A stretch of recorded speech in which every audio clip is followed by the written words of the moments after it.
Hey guys, what's going on? Matt here, back again with another video. Episode 3 of the Market Watch series, where I go through data for the past week and see how cards have moved based off rumours or news. Keep in mind, this video is being recorded 24 hours before release, so just before the 76ers and Hawks game. So again, just keeping that in mind. But before we start, smash the like button and hit subscribe if you're enjoying the sports card content. And let's just get straight into it. So first card that we're going to be, or first player that we're going to be looking at today is Nikola Jokic. So over the past week, Nikola Jokic has gone through a fair bit of news. So he's won the MVP, also got swept by the Phoenix Suns in the playoffs, and he also announced that he wasn't going to be participating in the Serbia national team. I don't know if they're actually, they would be in the Olympics normally, so I'm assuming, yeah, that means he's obviously not going to be playing in the Olympics, and he'll probably be focusing on the following NBA season. So over the past 7 days, I think you can see how in terms of with him winning the award as well, it hasn't really done much to his price. I think his price has already had the fact that people were predicting him to win the MVP award pretty much put into the price as well. So as you can see, in the last 7 days, he's down 17%. But if we move that to the last 180 days, you can see if you bought at the start of the season and predicted he'd do well, and I don't think many people would have thought he would have won the MVP, but would have thought he would have had a great season, and you would have been up 55% in total on his card. So a great return there, but probably would have made a bit more if you sold just before he had that massive dip in the last sort of week. But as you can see, the recent news hasn't really affected his price in terms of him actually winning the MVP. And if anything, people are more, yeah, the prices have already been affected more so by the exit of him in the playoffs. So as you can see, the card that I've chosen today to look at is his 2015 Prism Silver PSA 9. So you guys might know I actually do own one of these cards. I did buy it at around this area, so around the 860 mark. And it has gone up to 2,000, but back down now to around 576. And the pop count is quite low on this card at 253 compared to the newer year's silvers. And I do think it's a great buy. But if you do like Jokic long term, when I did buy it initially, I did want to buy it and then flip it when the MVP news came out. But people, like I said, people have become less reactive to news and much more smarter to the market. So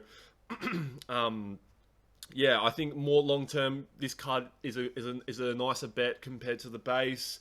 It's currently trading at 10% of the PSA 10. So the last sold PSA 10 was $5,000 US, and PSA 9, as you guys can see, is at $576 US. So the ratio there's a little bit off. You would be thinking that if the PSA 10 goes for $5,000 US, it normally would be trading at around $1,200 to $1,500 US. So this card has a bit more room to grow, and I think it might dip a little bit more because the attention will be off Denver. Jokic won't be in the Olympics, but leading up to the NBA season next year, I think it would be a great long-term sort of buy, because Jokic is a player who's still quite young, already has got an MVP to his name, and if they build around him a little bit more, Jamal Murray to potentially return. I don't know what they're going to do with Michael Porter Jr., but yeah, that's something that we can look forward in the future too. But next player that we're going to be looking at is his teammate, Michael Porter Jr.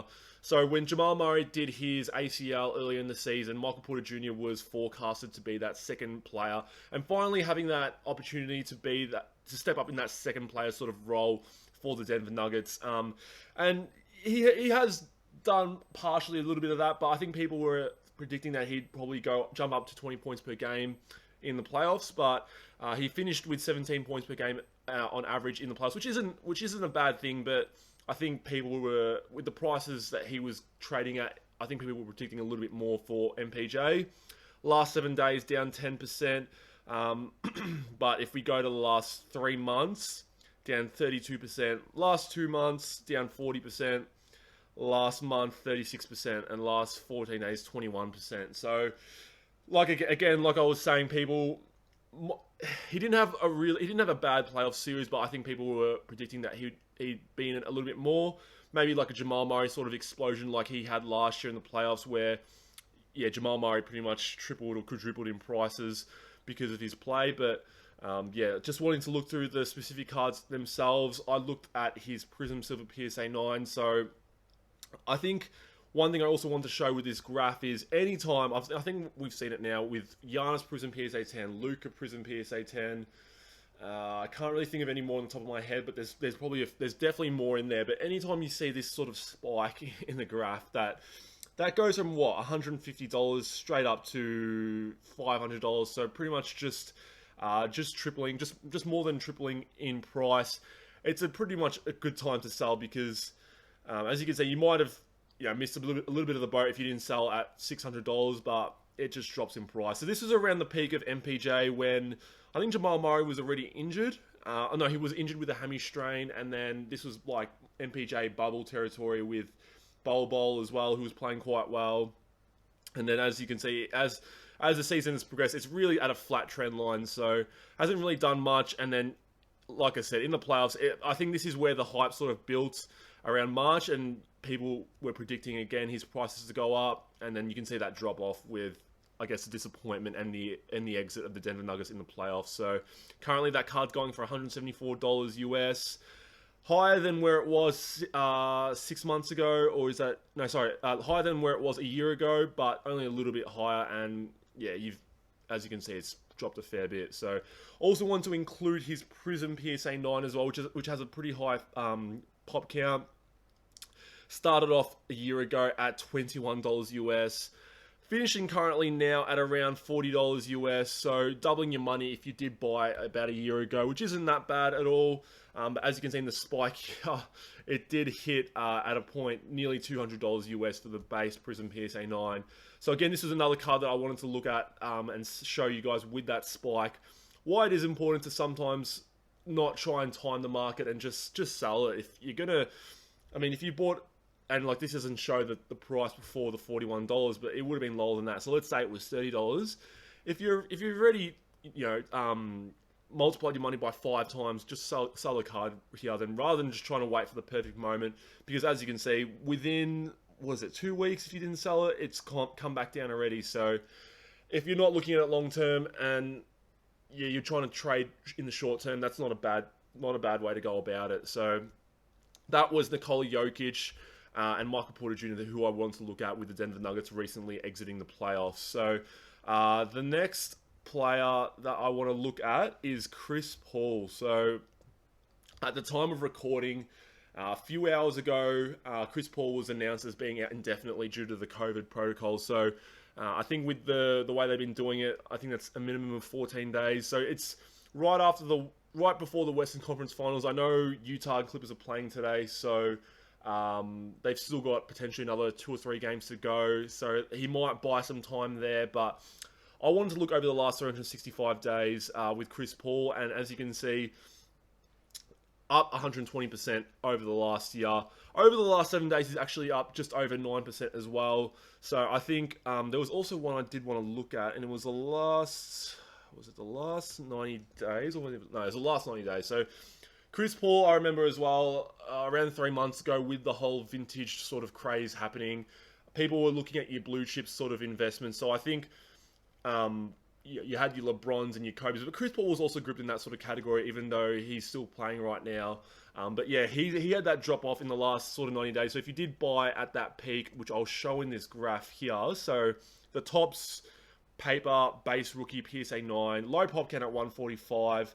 But a year ago was quite cheap at $41 US. I actually had a base of this card, and I sold it during the OKC Rockets playoff series, and I just sold it for like $5, and I'm pretty sure it's at like $40 now. So it's quite crazy, which is a bit annoying. But anyways, around this sort of March period, as you can see, this was the whole sort of vintage period where everyone was starting to go nuts for vintage, and he did jump up in price to $200 to $355 US for the PSA 9, and then that has pretty much dropped off with the vintage as well, and at its low reached $120 as of the last sort of few months, but yeah, has come back up now to $197. So you might think, if you look in the last sort of month, yeah, it's gone up a fair bit in that last month, but I don't reckon many people were buying in this sort of period. I reckon people were more so buying in this period here, so it might give a bit of a false narrative, if anything, to what Chris Paul's price was really at about a month ago, and if you've made money or not in that last sort of period. So That was another one I wanted to look at, and who knows where the price will go with him being out indefinitely. It really dictates on how the Suns go, and if he does win that championship that he's pretty much been longing for, then it'll be big for his legacy as well. So he's one of the top 5 point guards in the game of all time. So it'll do a lot for him if he can win a championship. Being a Houston fan, he was a hamstring away from really getting close to one. So yeah, that's going to be something to monitor, I guess, in the coming weeks. So the next player I wanted to look at was Cristiano Ronaldo, the Portuguese striker who plays for Portugal, as I've just said. But as of the last 7 days, he's down 1.49%. So they're currently playing in the Euros right now. In the first Portuguese game, he kicked 2 goals. So I'm trying to track a little bit more of soccer right now just to see how reactive the market is to key plays in soccer. I know one of the Czech players that scored that goal from halfway. I forgot his name already. I'm not a soccer fan, but his prices seemed to soar after that game. So I know people are becoming less reactive with basketball, but with soccer, I'm going to try and keep track of it and see how reactive that market is, because it is a little bit different. But as of the last week, with the 2 goals that he scored, he's down 1.49%. But he's one of those blue chip sort of players that people regard as one of the GOATs with Lionel Messi as well, and they speak about it a fair bit. But as you can see, consistently over the last sort of period, he's been going down a fair bit. I think the last 365 days he'd be up still a fair bit, because that's in time with really the soccer boom. So 54% over the last 365 days, which isn't a bad thing as well. But yeah, in that last sort of 3 months, you can see it was pretty much in the red. So if you want to look at Cristiano Ronaldo long term, because he's more of a blue chip sort of player or athlete, then you can look at that. The card I did want to look at more specifically is his Prism base PSA 9. So I have the Lionel Messi. So the Lionel Messi graph sort of tracks similar to this, where I think I bought around this sort of period. I know it's not the Lionel Messi that I'm showing right now, but I did kind of buy at this high point here. Bought that one, and then I saw the Ronaldo and the Messi both drop, and I ended up buying into the Ronaldo at around this period, around this $347 period, because I was like, it's dropped enough that I want to buy into it. So, yeah, more a mistake on my part, thinking that was the true rookie, and not really understanding and doing the research behind soccer cards, and just really going for the hype. But yeah, so it's his first Prism card printed, but it's not even his first World Cup card that's printed. So I think that's where I lost out a little bit there. But currently, as you can see, it's trending down from the start. So this soccer boom was really around this sort of period here in July. Even I think it was more June, if anything. So kind of missed a little bit more of that jump, and then now it's currently going for just under $100 US. So that massive drop there when it comes to the Prism PSA 9. So I don't know whether it will come back up. I don't think people are going to gravitate. It's more an American thing where people go for the first year Prism sort of cards. But I think more the Europeans will target their first true card or first sticker, if anything. I think Americans really gravitate towards Panini and Prism and all that sort of stuff. So that's really sort of hurt the card's value a little bit, along with the rising pop count. But yeah, I think that was just a card I just wanted to monitor there. And as we did last week, we'll just go through the biggest rises and falls through market movers over the past 7 days, and then you guys can decipher in terms of why they've fallen or why they've risen so much. So, so biggest rises for the past week. I don't know every single player again, but again, AJ Dillon makes an appearance. So last week he was on it as well. I don't know if anything's been announced. He hasn't had that many sales, but a couple of weeks ago he did posted a picture of him buying a few of his high-end cards, so I don't know if that was really a push into his market. But Izzy, I know Israel, I don't know how to say his last name, Adesanya? I don't know. Izzy, we'll just call him Izzy, because I'm not really great at the USC, so his cards have jumped up. I know he had a win over the weekend, so a bit of a jump there. James Harden's had a bit of a jump as well. I know he fell a little bit because of his injury, but with his return, didn't play that well, but hopefully with his return, the price will go back up. Simone Biles, I didn't actually know this one was here, so I might just have a quick look at it. So they've included the 2016. Okay, so I haven't got the SI for Kids cards, but interesting there that they've got that one there now. But yeah, so look, we keep going forward. Nothing else that I can really look at where I've seen the news. I mean, Kyle Kuzma, it's a little bit random as well to be in there after being knocked out. CJ McCollum, very disappointing playoffs. Chris Middleton as well is in there. So a few players here that have I think they were even in the biggest losers last week. So I don't know if people are looking at the biggest losers and then buying them because they're buying at discounts now and then just trying to make money off that. Oladipo's another weird one. I don't know why that'd be rising. Porzingis, someone who hasn't played well in the playoffs so far, or he's knocked out now. Mitchell Robinson didn't even play. Larry Markkinen, Pogba. So we've got some Euros players now. And as we go further down, Khabib, Chris Paul, Jamal Murray. So yeah, like looking at this, the Sean Watson's in it as well. It's quite weird looking at this. It's sort of a good thing as well because you're starting to see these players who you're not expecting to be making a rise throughout this period. You'd be expecting the players like DeAndre Ayton, Chris Paul to be going up, but we're really seeing now just more the random names that are in the playoffs going up. So I'm hopefully that means that there's a bit of a bounce back in the market now that we're seeing those sorts of players going up. And yeah, let's look at the biggest losers. So going at Chris Webber, it's a bit random, but RJ Hampton's a big loser. Isaac Okoro. So I don't really take into account the 2020 NBA rookies as much because they don't have that much in market movers, and all their sales are basically all Prism. And Prism, when they initially were released, was a high price. And then when people have realised the overpopulation and all that sort of stuff, that's when the prices drop. So that's why you see, Precious at the number one, and then you see RJ Hampton, you see Okoro. I wouldn't be surprised to see more names down if you scroll down. Kemba Walker makes a bit of sense because didn't have the greatest playoffs. Rudy Gobert doesn't make sense because he's in the playoffs and he just won Defensive Player of the Year as well. So you see a little bit, the market getting smarter. Like they're doing opposing things nowadays. So Cole Anthony is another one in that same playoffs. Aaron Nesmith, Julio Jones again dropped. Julius Randle, as we explained last week, didn't have a great playoffs. DiVincenzo is injured. Ben Simmons is still in the playoffs now. John Jones, Pascal Siakam, Grant Williams, Joel Embiid still in the playoffs again. So we're seeing a lot of these players that are in the playoffs dropping, which is completely opposite to what happened last year. And yeah, the market getting smarter. Aaron Gordon didn't have a great playoffs as well. And scrolling down to the bottom, Trae Young's in here as well. Quite surprising. So yeah, that's it for today's video. I hope this was useful for you guys.